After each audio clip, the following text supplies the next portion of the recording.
Hey, what's happening? My name is Tuto Marengula, and I'm so excited to be doing this again after 2 years. And if you don't know what this is, it's a little show that I used to do in my bedroom during COVID as a way to cope with the crippling feeling of anxiety when the walls were closing in and the feeble constructs of a basic human intellect were trying desperately to justify an existence without meaning or purpose.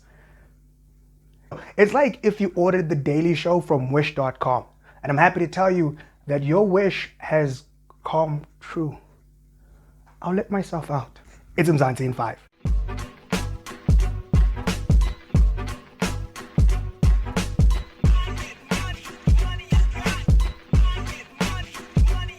Here's some news.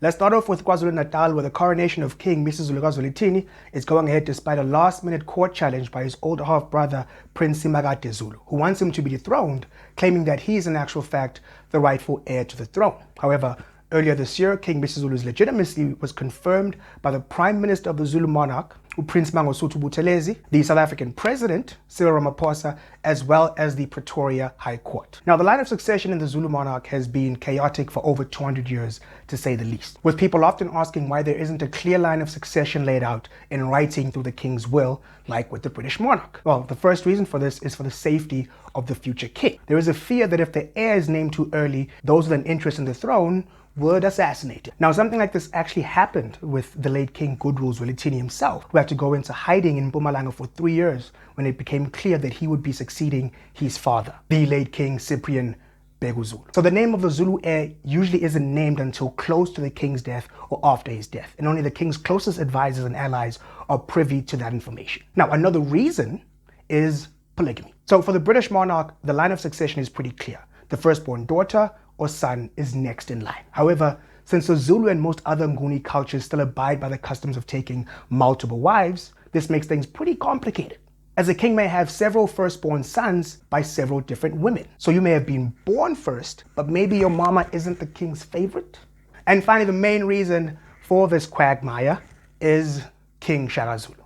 In the 1800s, Shaka Zulu set the precedent that anyone could take the throne. Having been born out of wedlock and as an illegitimate son to the king at the time, he had no claim to the throne until he challenged his half-brother and won the throne by combat. Which is what I've been saying this entire time, man. We're looking at the greatest warrior nation of all time, and they're deciding who the next king is by filing court documents at the Pretoria High Court.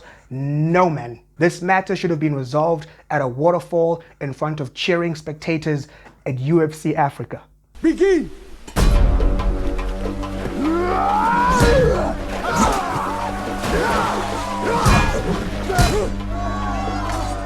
But, like Brandon Stark, Prince Simagati's claim to the throne does not have any legs to stand on. This case could drag on for years, it would cost millions, which would bankrupt him.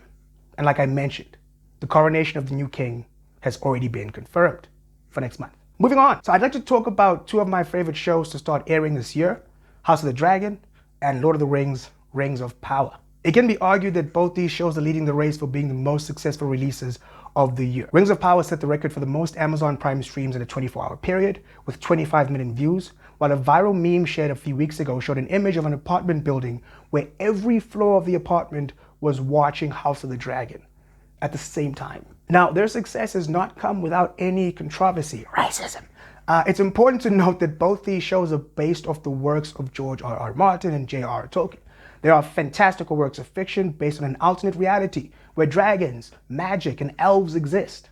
On the one hand, House of the Dragon is a prequel to Game of Thrones detailing the rise and fall of the Targaryen dynasty. People were rightly excited about the prospect of seeing this on screen. And just to give you a little nugget of Targaryen family history, Aegon Targaryen, this dude, has 2 sisters. He marries both his sisters. He has children with both his sisters. Those children have children with his other children, who then have more children with his children's children. You know, and people see this and they're like, that makes a lot of ethical sense. During the announcement of the show, it was revealed that 17 dragons would appear during the entire run of the show, as opposed to the 3 we saw in the original Game of Thrones. And rightly so, people were ecstatic. Up until a recent episode, when one of those dragons, one dragon, was ridden by a Targaryen family descendant who happened to be black. And people are like, yo, no, that is not realistic. I'm not being racist, but black people can't ride dragons. It's unnatural. Black people don't even like heights.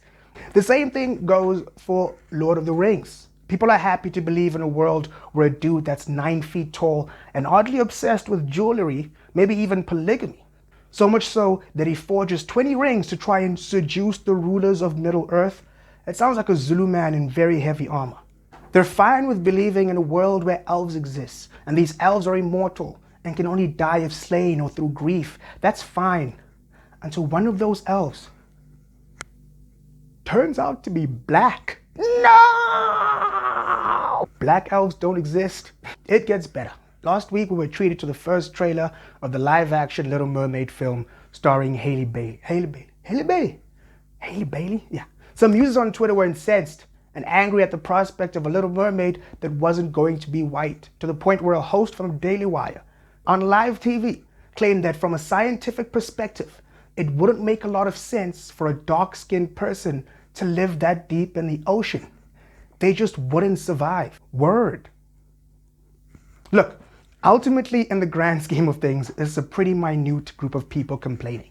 It's just that morons speak their opinions the loudest, and that can sometimes be confused for truth. But here's the truth. Companies, executives, and producers don't see color or race like we do.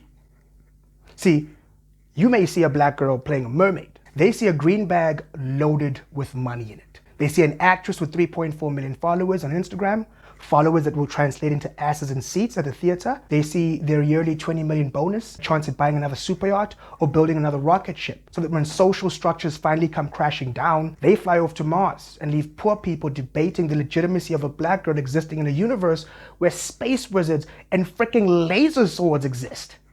That's it. It's Mzansi in 5. Happy to be doing this.